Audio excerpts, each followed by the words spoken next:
मेरा नाम राजीव है और मैं आप लोगों को क्लास 9 की गणित पढ़ाऊंगा। देखिए, जो क्लास 9 की गणित है इसमें आपका जो पहला लेसन है वो आपका है संख्या पद्धति है। जो संख्या पद्धति होती है इसमें आपका कौन कौन से टॉपिक्स हैं।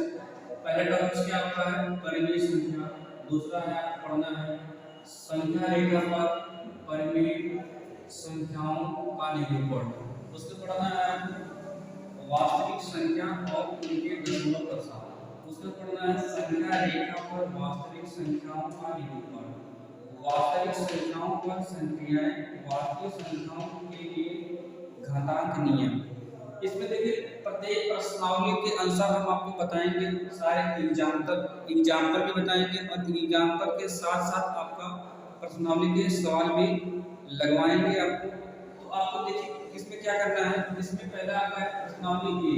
तो जब आप प्रश्नावली बताएंगे तो उसमें केवल परिमेय संख्या के बारे में ही हम आपको बताएंगे। उसके बाद प्रश्नावली 1.2 इसमें जो बताया जाएगा आपको संख्या रेखा पर परिमेय संख्याओं को कैसे दर्शाना है ना, वही आपको बताएगा। उसके बाद आपका प्रश्नावली 1.3 इसमें देखिए अगर आपको बता दें कि एक प्रश्नावली में क्या है, 1.2 में क्या है, 1.3 में क्या है, इस तरह से आपको हमने लिखवा दिया है। तो चलिए हम इसको शुरू करते हैं। प्रश्नावली शुरू करने से पहले आप कुछ इसमें क्लास 8 का मतलब जो बेसिक नॉलेज होता है, जो आप पहले से पढ़ के आए हो, उसको आपको जानना जरूरी होगा। अगर आप पहले वाला अगर आप 9 8 का जो मतलब बेसिक नॉलेज है वो आपको आता है तो कुछ चीज़ें जो होती है उससे इसमें मेन तो पूरा खाती हैं, कुछ ना कुछ आपको पहले वाला आपको थोड़ा रिवीजन करा देते हैं, ताकि रिवीजन कराने के बाद आपको इस जब ये आपको पढ़ाएंगे तो आपको ज़्यादा समझ में आएगा। तो पहले मैं आपको बता देता हूँ, इसको आप नोट कर लीजिएगा, वीडियो रोक कर आप इसको नोट कर लीजिएगा। देखिए जो आप पहले क्लास में पढ़ चुके हैं वो आपका होता है प्राकृतिक संख्या।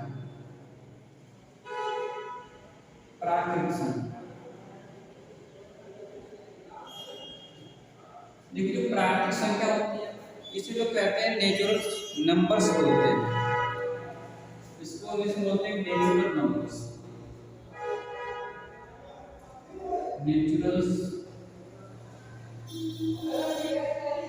Natural numbers. देखिए प्राकृतिक संख्या होती है इसका यूज आप कैसे करते हो। आप सब लोग पूछ सकते हैं कि जो प्राकृतिक संख्या है इसे आप प्राकृतिक संख्या क्यों कहते हैं। देखिए जब आपके पास जब संख्याएं नहीं थी तो बहुत समय पहले जब ये संख्याएं नहीं थी, इसका निर्माण नहीं हुआ था, तो लोग प्राकृतिक में जो भी चीजें रहती है उसको देख के बताते थे। जैसे मान लीजिए 2 पेड़ हैं, अगर आपके गाँव में बहुत सारे पेड़ हैं, अगर मान लीजिए संख्याएं नहीं रहती तो आप कैसे बताते हैं कि हमारे पास 10 पेड़ है, 2 पेड़ है, या कोई मेज बनवा रहा है तो कैसे बताएगा कि हमारे पास 10 मेज बनवाया, 2 मेज बनवाया, तो आप नहीं बता सकते, क्योंकि आप प्राकृतिक में जो भी चीजें आप जोड़ते हो, मतलब जो भी आप काउंट करते हो उसी को आप क्या बोलते हैं, प्राकृतिक संख्या बोलते हैं। तो कहते हैं गिनती वाली संख्या को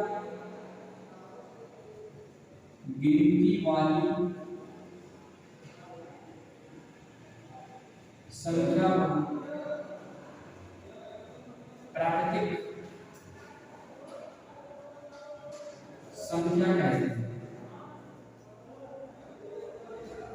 ये संख्याएं आपको 1 से स्टार्ट होती है, 1 2 3 4 5 6। इसका मतलब होता है कि 1 से लेकर अनंत तक होती है। अनंत का मतलब जहाँ कहीं आपका अंत ही ना हो, है ना, तो ये चीज आपकी अनंत तक होती है। और जब आपने प्राकृतिक संख्या को जान लिए तो उसके बाद लोगों को कुछ चीजों की कमी पड़ गई। जैसे लोग कहते थे कि 10 कैसे लिखा जाएगा, 20 कैसे लिखेंगे, 30 कैसे लिखेंगे, 100 लिखना, 500 लिखना, तो कैसे लिखोगे, उसके लिए क्या करेंगे, तो लोगों ने पूर्ण संख्या का निर्माण कर दिया। पूर्ण संख्या इसको बोलते हैं होल नंबर्स।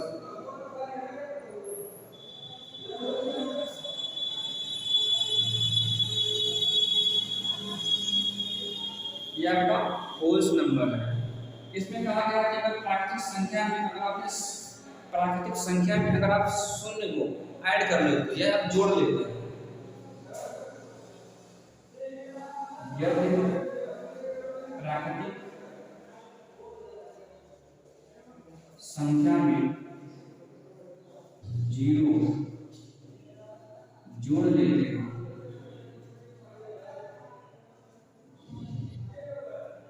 तो प्राप्त पूर्ण संख्याएं आपको प्राप्त हो जाती है, प्राप्त पूर्ण संख्याएं प्राप्त होती हैं।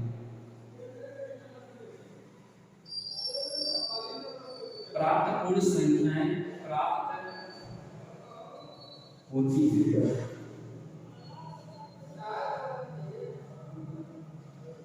ये देखिए आपका जीरो से स्टार्ट होती है, जो आपकी पूर्ण संख्या होती है आपका जीरो से स्टार्ट होती है। 0 1 2 3 4 5 इस तरह से ये इसके बीच में आप कामा लगा रहे हैं, इसके साथ ये क्या है, ये अनंत का।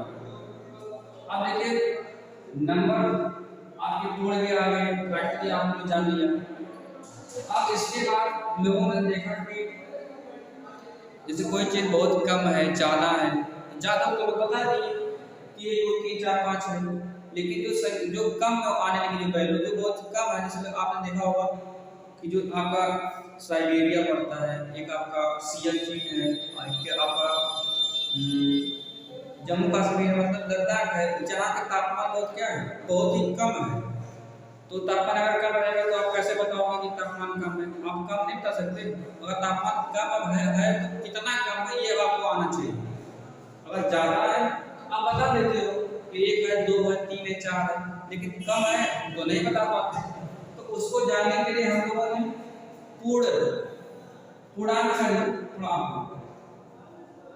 ये पूर्णांक इसको बोलते हैं इंटीजर।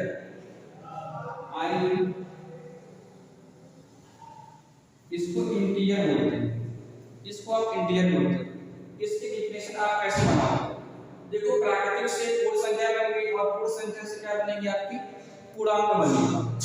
तो कह सकते हो यदि हम पूर्ण संख्या में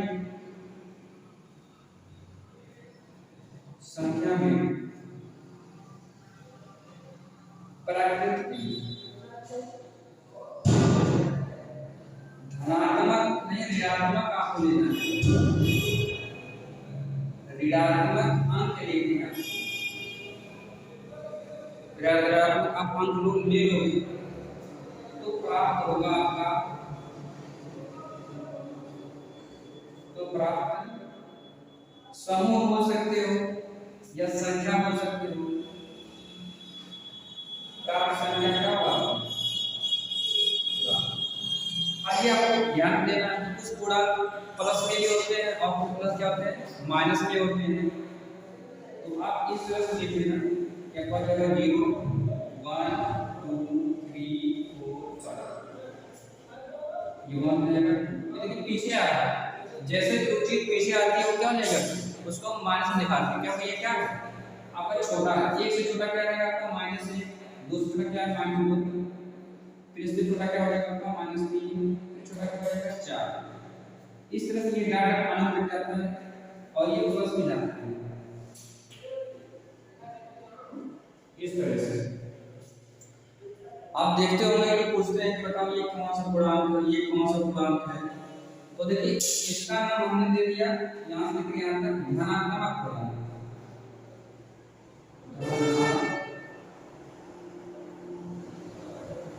धनात्मक पूर्णांक, इसका नाम धनात्मक पूर्णांक क्यों पड़ा? क्योंकि इसके आगे क्या है प्लस लगा हुआ है, इसलिए हम इसको कहेंगे धनात्मक। और इसका नाम होता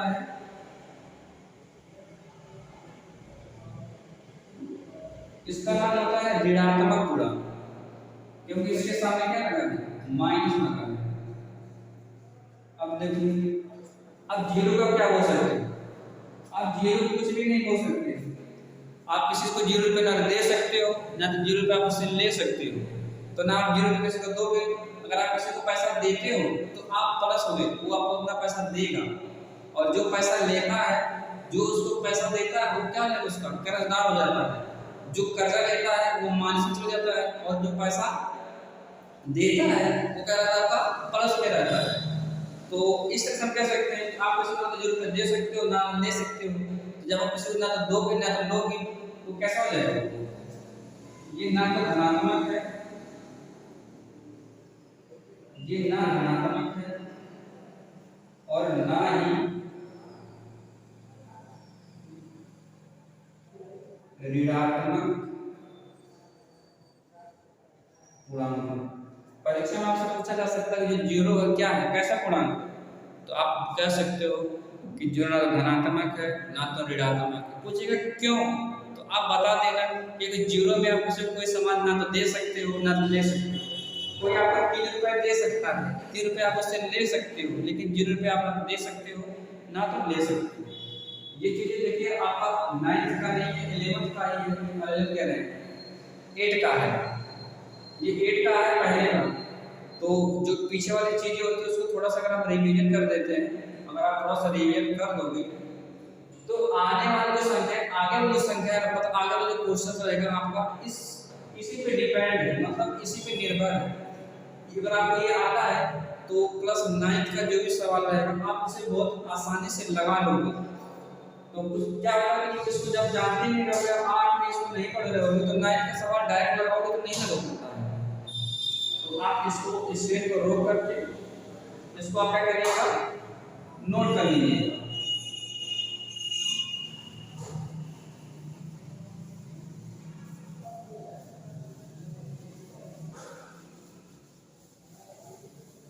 अब देखिए इसके बाद देखिए आपका परिमेय आता है। परिमेय क्या होता है? इसको बोलते हैं रेशनल नंबर। ये परिमेय संख्या हो जाएगा।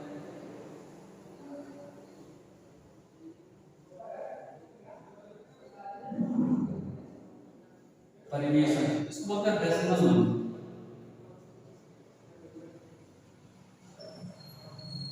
इसकी देखिए डेफिनेशन सभी लोग याद कर लेते हैं, लेकिन समझ नहीं पाते हैं कि परिमेय संख्या क्या है। सभी लोग लिखवा देते हैं कि वे संख्या है जिसे आप p/q के रूप में लिख सकते हो, उसे आप परिमेय संख्या कहते हो। लेकिन आपका जो q का मान होता है वो 0 नहीं होना चाहिए। तो देखिए इसको लिखते हैं, वे संख्या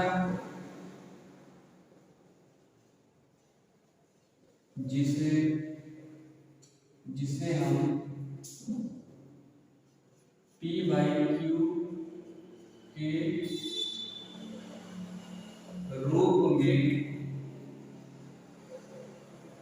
लिख सकते हैं,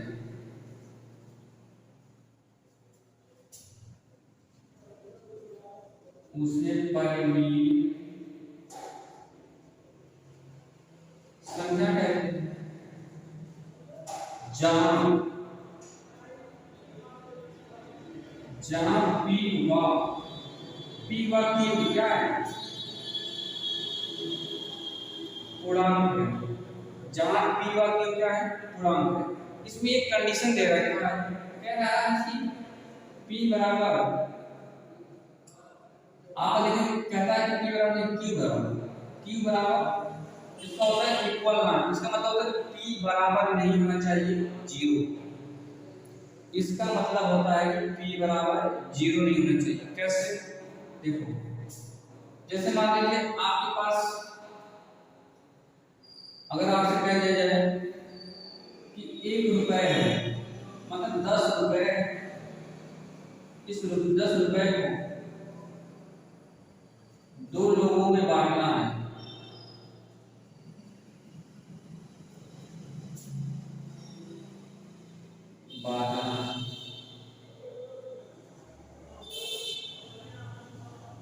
बांटना है।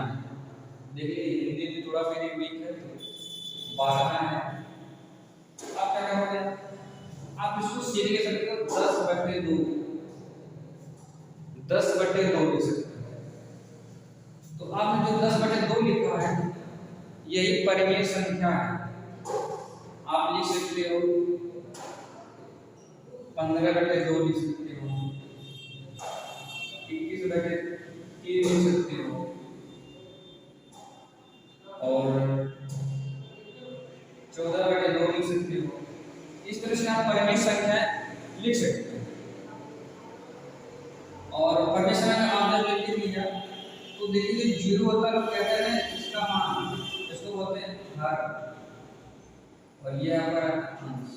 इसमें हमेशा क्या है कि हर का मान जीरो नहीं होना चाहिए। हर का मान जीरो क्यों नहीं होना चाहिए? देखिए जैसे ना कि 10 रुपए आपके पास है और 0 लोगों में बांटना है,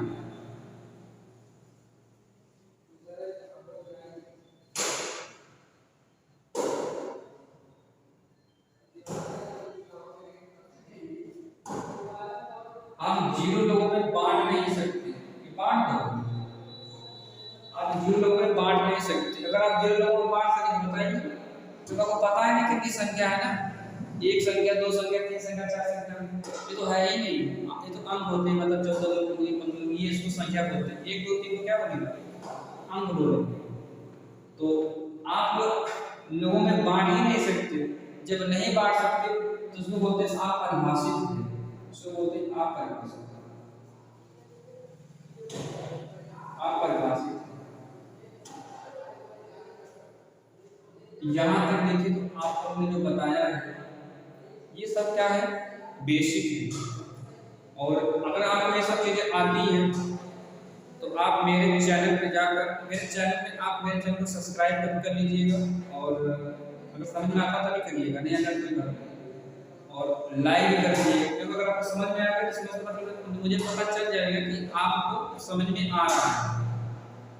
अब देखिए इसके बाद जो चीज़ आपको पढ़ाई जाएगी वो हम आपको दूसरी वीडियो में बताएंगे, जो कि आप क्लास 9 का ही रिलेटेड रहेगा, मतलब क्लास 9 आपका सवाल चालू हो जाएगा वहाँ से। और अगर ये चीज़ें अगर आपको आ जाती है तो जो मैं अगले वीडियो में आपको बताऊंगा वो भी चीज़ आपको अच्छे से समझ में आएगी, क्योंकि इसी से संबंधित आगे वाला है। और मान लीजिए इसमें आपको जो चीज़ें नहीं समझ में आता है उसको आप वीडियो को 1 बार 2 बार 3 बार देखिएगा, और कहीं अगर कंफ्यूजन रहेगा तो मेरे कमेंट बॉक्स में लिख दीजिएगा कि सर ये चीज़ हमको समझ में नहीं आ रही है, तो मैं आपको बता दूंगा कि कहाँ पे आपको कोई चीज़ें नहीं समझ में आ रही है। वैसे ही इसको समझना बहुत ज़्यादा कठिन नहीं है, बहुत ही सरल है, हाँ। और नहीं समझ में आएगा तो फिर आप मुझे मेरे कमेंट बॉक्स में लिख दीजिएगा, नहीं समझ में आ रहा, मैं आपको उसका आंसर, मतलब आपको उसके बारे में फिर से मैं आपको बता दूंगा। तो मुझे आशा है कि आप लोगों को ये चीज़ें समझ में आई होंगी। तो समझ में आ गया तो अब मैं वीडियो को रोक रहा हूँ, तो अब इसके बाद आपको आगे बताऊंगा अगले वीडियो में। इसके लिए क्या है